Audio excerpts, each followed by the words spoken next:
弟兄姊妹平安，今天是2025年的1月31号。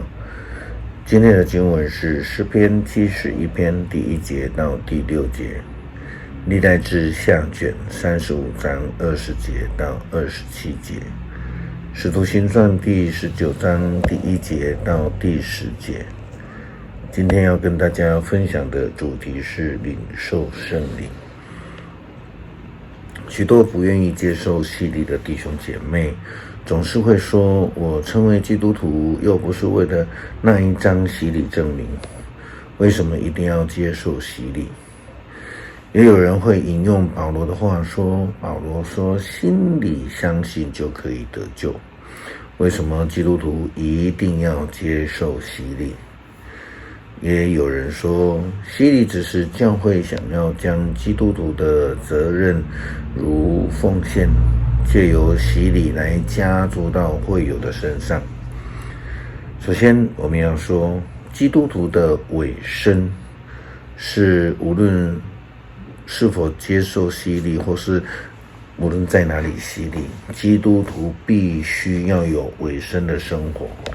这个委身的生活包括了参加聚会、参与服事、认真的读经祷告，按照圣经的教导来奉献，我们说献祭，有一个团契的生活。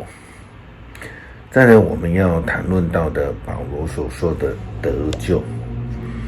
保罗所说的得救是被动时态的，是因为人相信，上帝就将口里承认，就将救恩呢赐给人，使人可以得救，并且呢，保罗所说的是两件事情。第一个是心里相信，当然这是个人的信仰。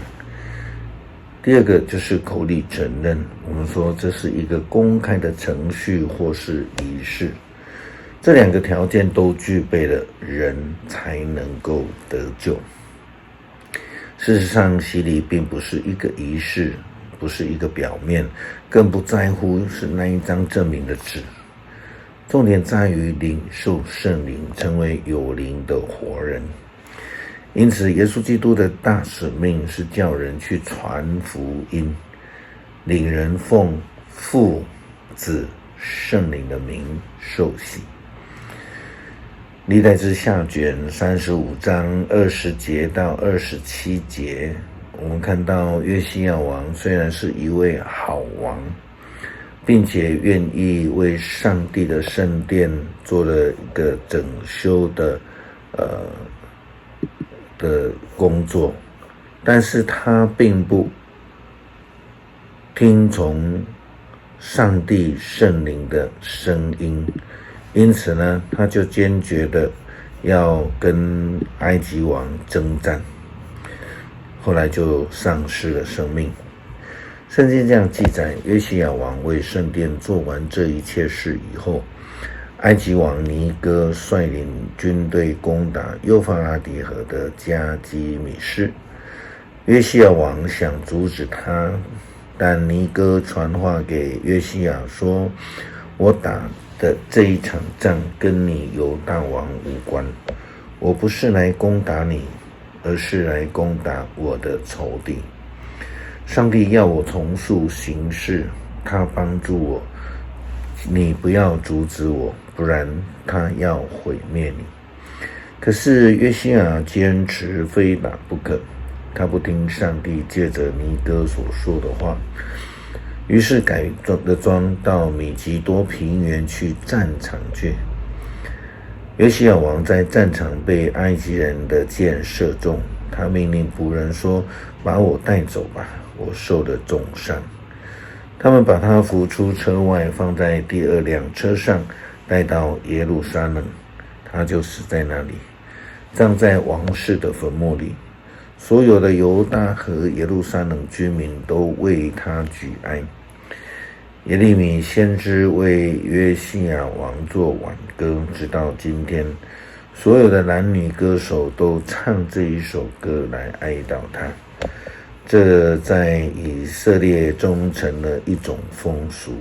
这首歌记在哀歌集内。约西亚所有的事迹，包括他对上主的忠诚、对法律的服从和他的生平始末，都记载在以色列和犹大列王史上。约西亚王虽然忠心事主，却没有领受圣灵，因此就失去了生命。正如以弗所教会信徒当初呢，因为亚波罗所传的洗礼是施洗约翰的洗，而不是传耶稣基督所教导的圣灵的洗，因此有许多的基督徒不懂得圣灵充满的这件事的重要性。使徒行传19章第1节到第10节记载了保罗与以弗所教会基督徒的对话，这样说道：亚波罗在哥林多的时候，保罗旅行经过了内陆的地区，来到以弗所，在那里他遇见一些门徒，就问他们：你们信主的时候有没有领受圣灵？他们回答：我们从来没有听过圣灵这回事。保罗又问：那么你们受的是什么洗礼呢？他们回答：是约翰的洗礼。保罗说，约翰的洗礼是为那一些悔改的人行的。他告诉以色列人民要信他以后来的那一位，就是耶稣。